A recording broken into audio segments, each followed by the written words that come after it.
This week we will learn optimization. In previous weeks we learned about the architecture of the network, the neurons, the loss function, but the most important part is the algorithm that is used to find the values for the weights, right? Because we saw last time that these networks have these models have a lot of weights, and ultimately how do you go about finding the right weights that will minimize the loss, that will do this all this cool stuff that we know deep learning is able to do. And the technique that is used to find these weights is called as backpropagation, and then there's another technique that is used to update the weights that is called as gradient descent. But we will see what these terms mean, and then later on we will learn a little bit about meta learning, that is how do you find the things that you cannot use stochastic gradient descent to find, or they are the hyperparameters, so they are not your typical learnable variables. And then more importantly, how do you regularize these giant networks so that you don't quickly overfit to your data. Now, when people think of optimization and backpropagation, we like to bucket it in three different steps. First step, which you guys have already seen in previous classes, is the forward pass. That is, you take your inputs, and then you compute all the intermediate values, and then you generate the predicted output. And this is your forward pass. We'll go into detail, but typically, going from input to the predicted value is called as a forward pass. And as we saw in the first lecture, these are all supervised techniques. That is, you have some notion of the ground truth or the label, and if you have the predicted value and if you have the label, now you can start to compute the error. That is, what is the difference between what you wanted versus what you got, because that will be key in order to be able to update the weights. And then of course the final step is updating the weights that is based on the error that is computed. Here the goal is to minimize this error, right? And then each update will hopefully minimize the error, and eventually it'll get to the place where the error can no longer be minimized, at least practically speaking, and then we will stop. And it turns out just this a pretty simple process of keep updating the weights until you no longer you no longer see big differences in the error, seems to do great things as far as neural networks goes. Okay, let's look into forward pass. Let's assume this very simple network of three layers. The first layer has three neurons, the second has two, and the third one is one. And for simplicity's sake, I have this final layer has only one neuron, such that output of this final neuron is our predicted value. And again, for obvious reasons, this is very simple layout. Most of the networks that you guys will use, it will be very complicated, and but the fundamentals of how these things work doesn't change whether you have 5 neurons or whether you have 100 neurons or whether you have 100 million neurons, or instead of 3 layers, if you have 20 layers, 1 layer, or 5,000 layers, it doesn't change. And again, for simplicity, let's assume you have only two inputs, x1 and x2. And remember, this is perceptron, also called as dense layer. That is, all inputs are connected to all outputs. So in this case, because we have two inputs, they are connected to all the three neurons. And remember, each of this line represents one single weight. And therefore, if you have 3, 2, and 1, and you have two inputs, you can see this, there's 6 here, there's 6, so you have 6 plus 6, 12, then you have 6 here again, 12 plus 6, 18, plus 2, 20, and there's no weights here. This is just your output of this. So you have these 20 different weights here. Our goal here is to find the right values for these weights. And we're initially they are all initialized randomly, but hopefully as we do the training process, that is, we learn these weights, they go from random to some other set of values that are more meaningful, and they achieve low error.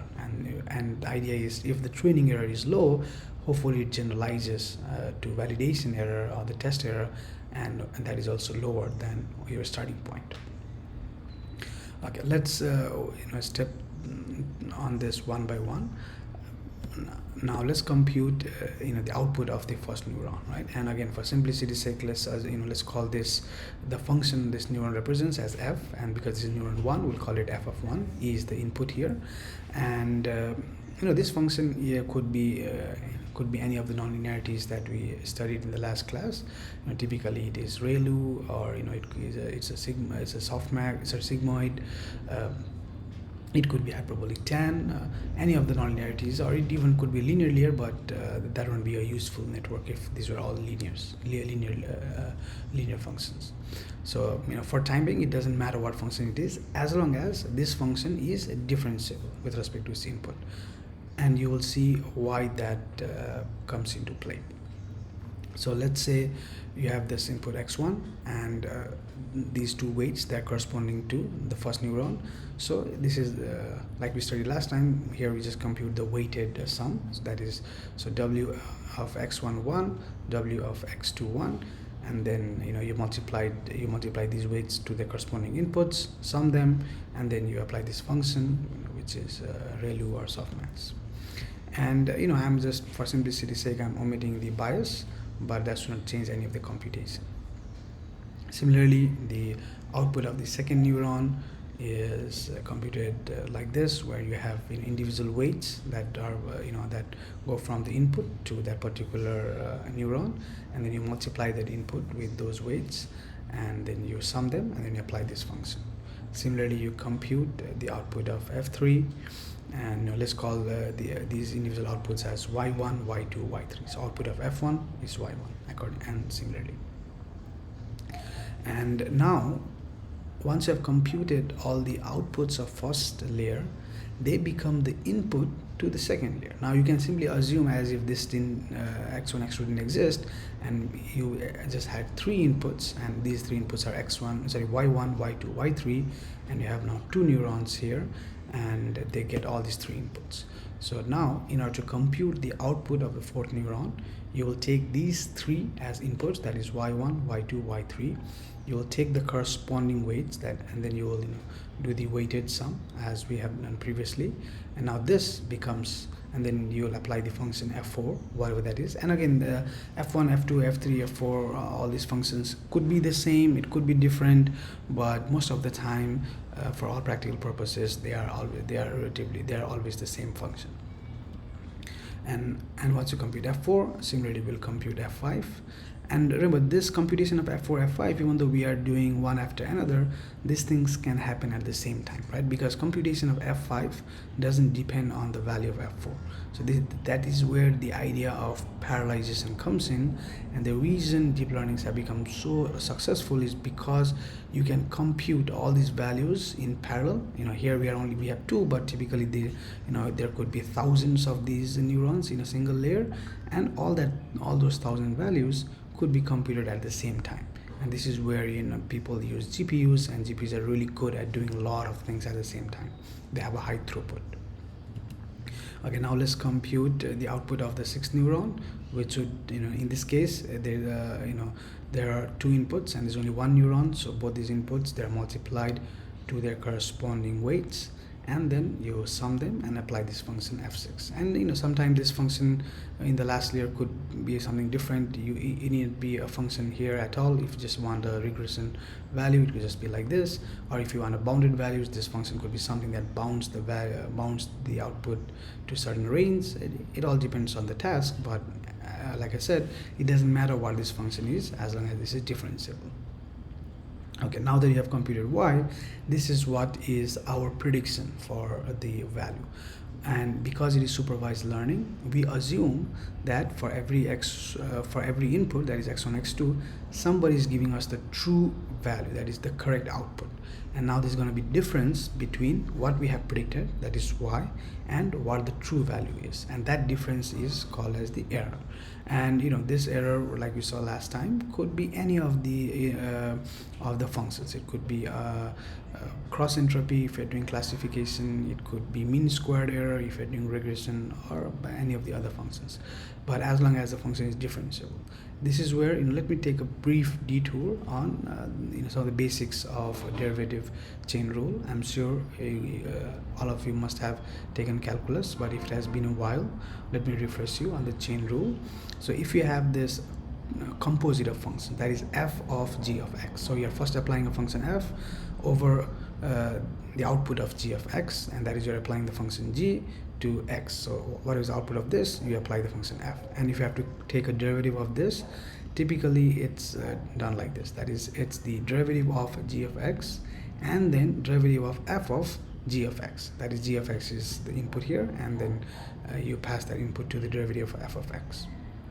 And the other handy rule is this, where dy by dx can be written as dy by du multiplied by du by dx. And the handy way to see the equivalence is you can consider that this du and this du cancels each other out, and therefore you are left with dy by dx, and that is what is on the left hand side, because these both rules are going to be handy. Okay, let's work out a simple example. F of x equals to sine of 5 of x. And so here, you can consider 5 of x as your g of x.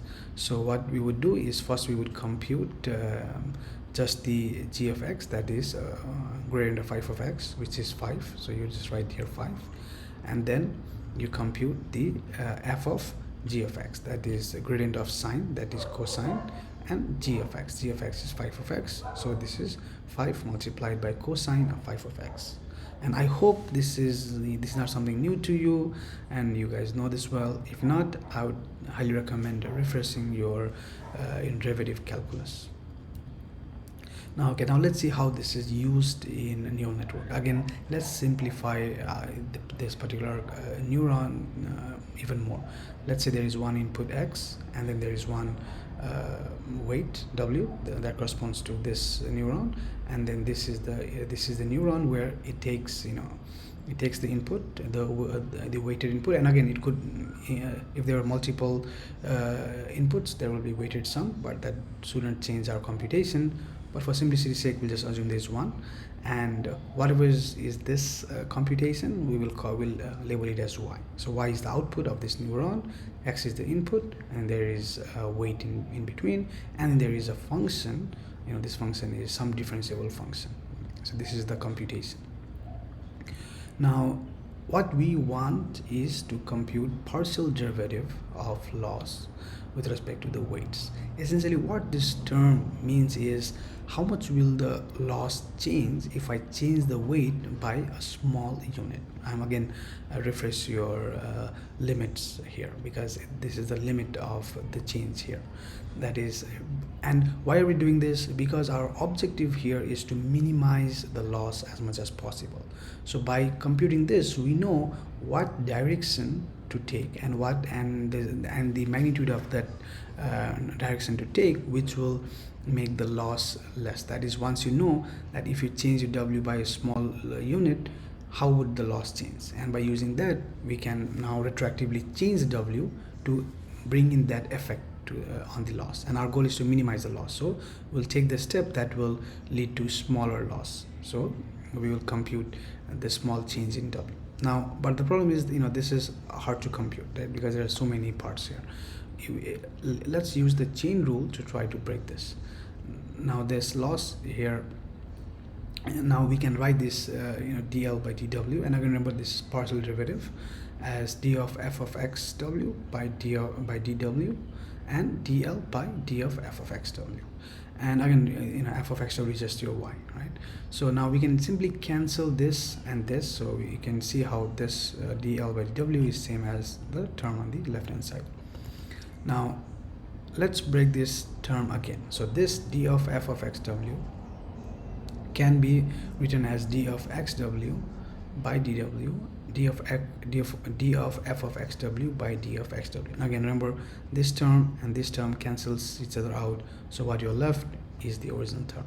And let's write this term as it is. So we have broken down d of l by dw into these three terms. Now again, if you notice, this is just the y, right? So basically what it's saying is dl by dy. So dl by dy definitely depends on what your loss is. Here, just for simplicity's sake, I'm just saying it is, the ground truth subtracted by the predicted value. You can square this, or you can take cross entropy, but for simplicity's sake, let's just assume this is the loss. And so then we'll call this dl by dy as delta. And again, remember, this delta, whatever it is, we know as long as this function d of l is differentiable to its input, here input being y, it should be all right. So we'll just denote that as delta. So delta is the gradient of the error of the loss function. And now, how about this term, right? So this d of x w by dw, and remember, this is partial derivative. That is, it only impacts the term that we are differentiating with. So therefore, x, because x is a different variable, we can simply treat this as a constant. Therefore, this becomes x multiplied by dw by dw, and that is 1. So this whole thing reduces to x, where x is some other variable. And now this d of f of xw by d of xw, if x, this whole thing is e, this is basically d of f of e by de. Sorry, I should be saying delta because these are partial derivatives, but then it confuses. This is delta. Okay, now let's look into so now that we have we can replace d of dl by dw with these three terms. And it is important to note that there are, so what are the terms that the gradient of the loss depends on? It depends on what the input was, depends on the intermediate value here, right, d. So basically your whatever is the function here, you are taking this derivative with respect to the input, that is xw, and then also depends on whatever the loss function you are using. Okay, let's try to apply this to our original network, right? So the delta here is your x minus w. And remember, here for simplicity's sake, we are we're writing this, but this could be some other function, and then we'll take the derivative of that function with respect to its input. And now that we have this delta here, let's see how does this how does the way. So we know what the error is for this neuron, right? That is delta by definition.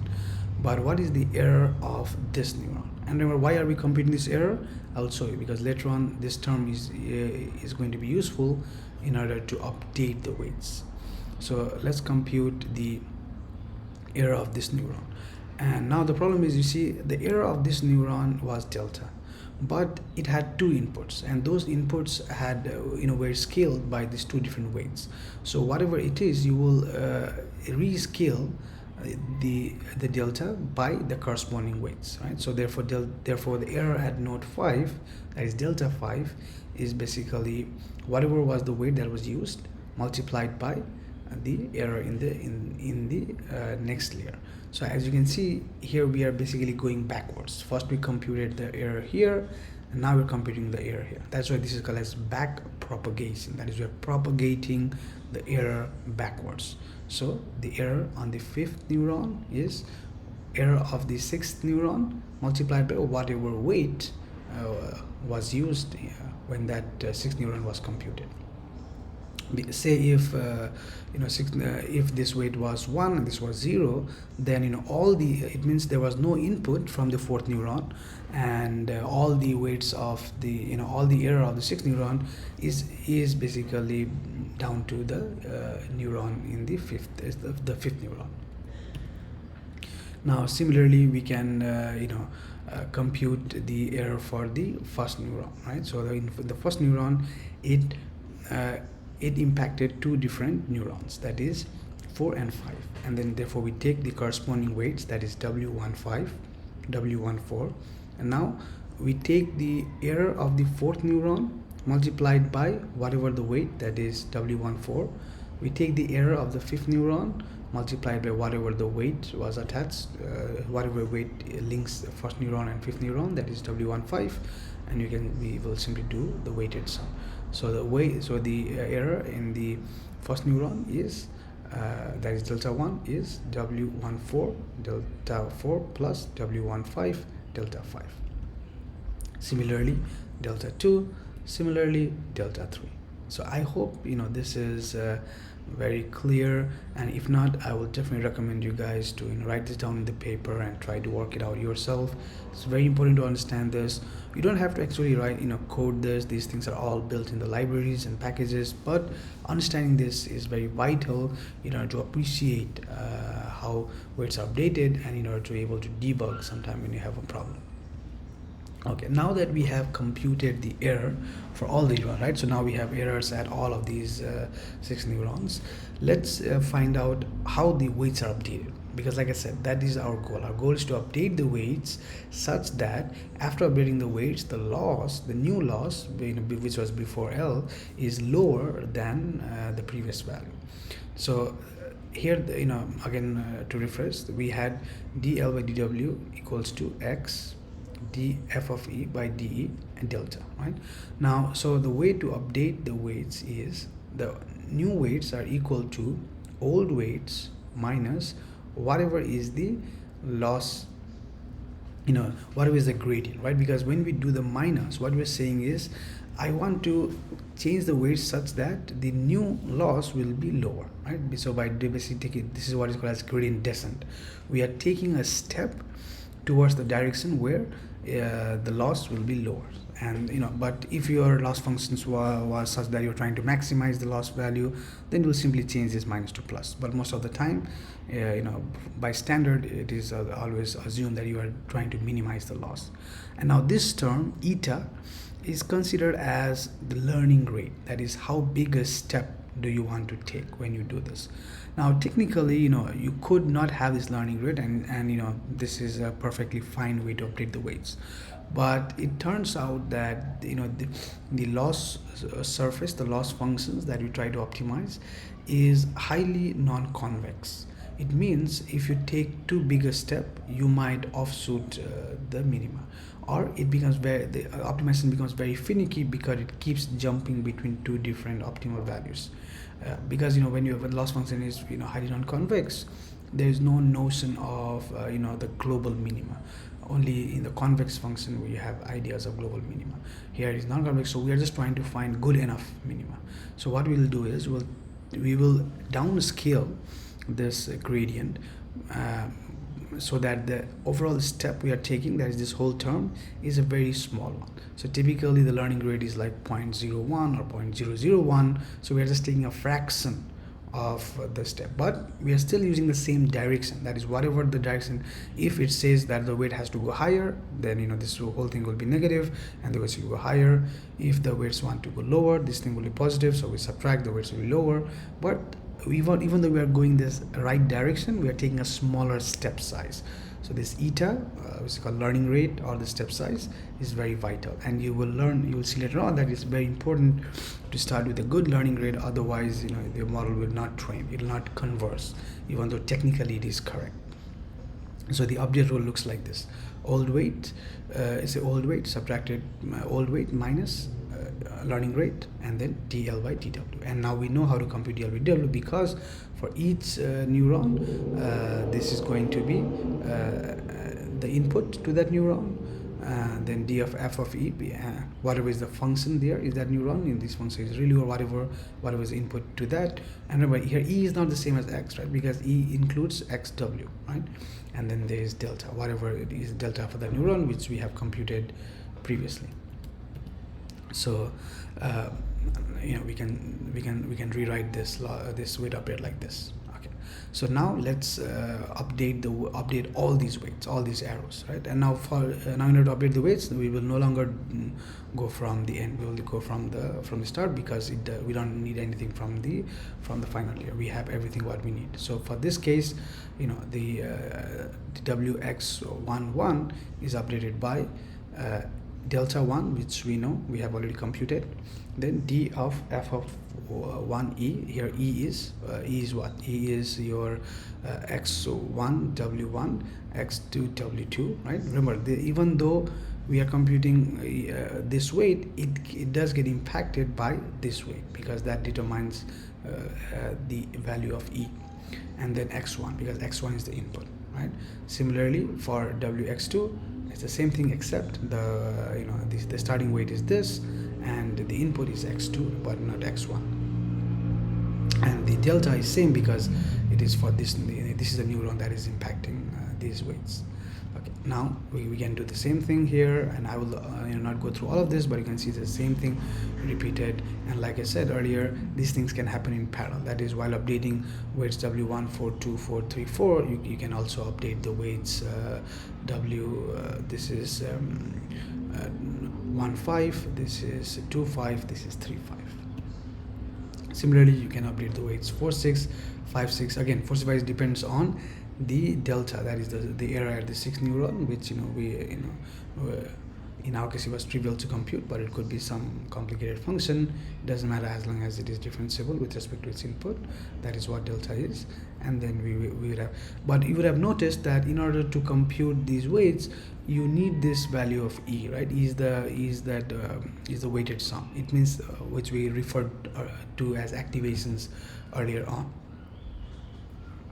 So it means you need to store these E values. So when you do the forward pass, you cannot just erase those values. So they need to be like a global variable, so that they are in memory when you are doing the weight update. This is very important because this means the amount of memory required to train these networks is higher than what it looks on the surface.